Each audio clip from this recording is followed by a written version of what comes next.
हम सेक्स नहीं करते, हमें कैंसर क्यों होगा? HPV वैक्सीन सर्विकल कैंसर से बचा सकती है, लेकिन रूढ़िवादी तबका इसके बारे में बात करने में भी हिचकता है। कुछ महीने पहले एक फेसबुक पेरेंटिंग ग्रुप के सदस्य ह्यूमन पैपिलोमा वायरस यानी HPV की वैक्सीन की जरूरत पर चर्चा कर रहे थे। ये वैक्सीन सेक्सुअल कांटेक्ट से फैलने वाले HPV से बचाती है, जो अक्सर सर्विकल कैंसर का कारण बनता है। एक इंजीनियरिंग ग्रेजुएट लड़की ने कहा कि अगर उसने इस वैक्सीन की खबर अपनी फैमिली के साथ शेयर की तो लोग उसके बारे में न जाने क्या सोचेंगे। इसी दौरान एक महिला ने पूरे आत्मविश्वास के साथ ऐलान किया कि अगर कोई अपने जीवन साथी के प्रति वफादार है तो उसकी HPV का शिकार होने की गुंजाइश 0% है। इस बातचीत से पता चलता है कि भारत में HPV वैक्सीन के बारे में लोगों की समझ कितनी कम है और इससे कितने मिथक जुड़े हैं। HPV यौन संबंधों के जरिए फैलता है, लिहाजा लोग इसके बारे में खुलकर बात करने में घबराते हैं।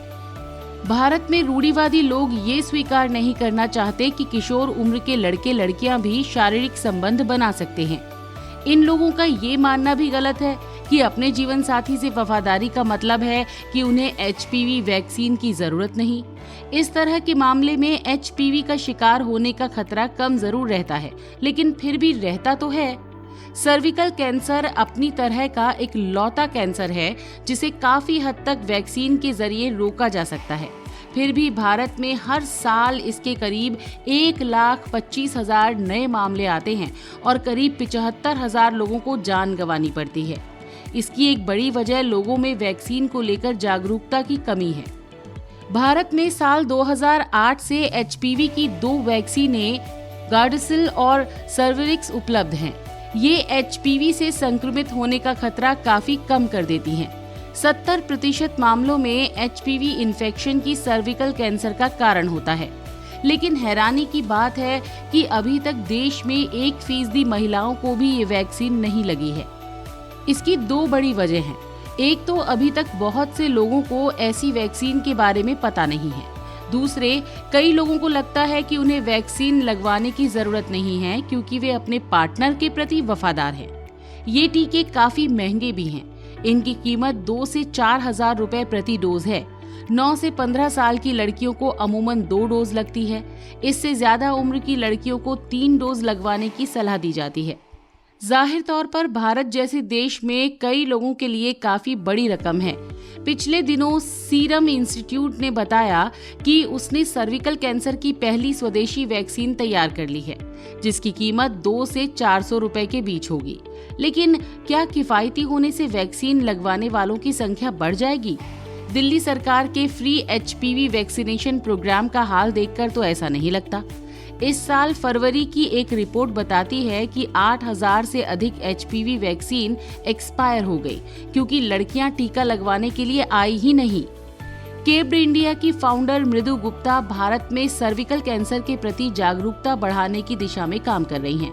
उनका कहना है कि HPV वैक्सीन की राह में सबसे बड़ी अड़चन जागरूकता की कमी ही है। अगर माता पिता HPV वैक्सीन की जरूरत समझेंगे तभी वे अपनी बेटी को टीका लगवाने के लिए लाएंगे। HPV वैक्सीन लगवाने की बात छोड़ ही दे, लोग इसके बारे में बात करना भी पसंद नहीं करते क्योंकि ये सेक्सुअल रिलेशनशिप के जरिए फैलता है।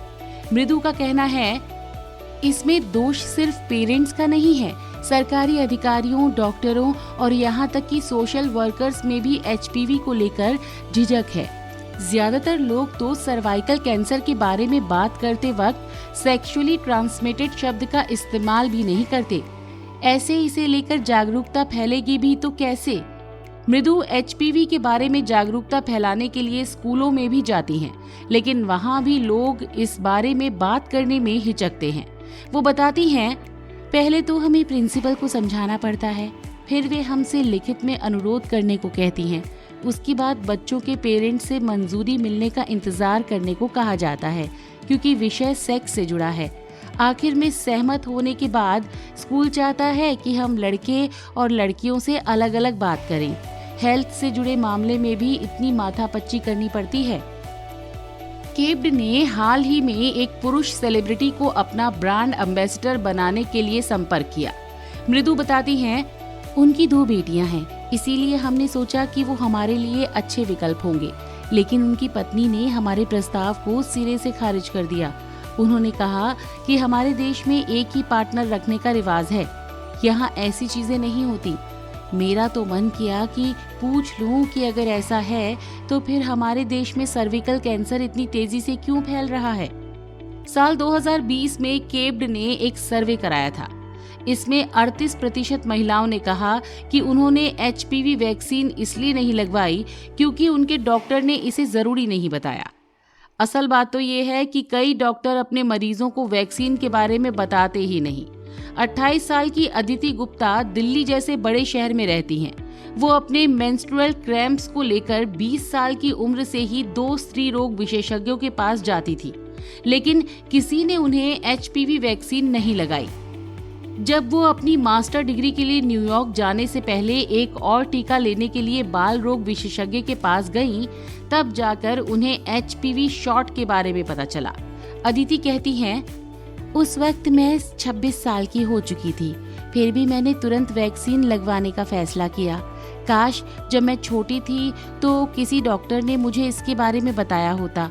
डॉक्टरों के मुताबिक HPV वैक्सीन सबसे ज्यादा प्रभावी 9 से 14 साल के बीच लगवाने पर होती है। कई पेरेंट्स HPV वैक्सीन के नाम से भी झिझकते हैं, लेकिन जिन्होंने अपने घर में किसी कैंसर मरीज को देखा है वे इसे लगवाने के लिए आगे आ रहे हैं। बड़े शहरों में 25 से 30 साल की लड़कियां जानकारी मिलने के बाद अच्छा रिस्पॉन्स दे रही हैं, लेकिन माता पिता अभी भी अपनी कम उम्र की बच्चियों को लेकर आगे नहीं आ रहे। कुछ लोगों का मानना है कि इसे लगवाने के बाद बच्चियों को सेक्स की जानकारी होगी और वो बिगड़ सकती हैं। हालांकि पुणे की स्त्री रोग विशेषज्ञ डॉक्टर नीना मनसुखानी को लगता है कि अब धीरे धीरे पेरेंट्स के रवैये में बदलाव आया है। वे स्वीकार करने लगे हैं कि शारीरिक अंतरंगता युवा पीढ़ी के लिए जीवन का हिस्सा है। कोविड वायरस से बचने में वैक्सीन ने जिस तरह से अहम भूमिका निभाई, उससे भी लोगों का टीके में भरोसा बढ़ा है। विशेषज्ञों को उम्मीद है कि नई made in India HPV vaccine से बड़ा बदलाव ला सकती है, क्योंकि ये सिंगल डोज होने के साथ ही सस्ती भी है। मृदु कहती हैं, मुझे उम्मीद है कि इसे राष्ट्रीय टीकाकरण कार्यक्रम का हिस्सा बनाया जाएगा।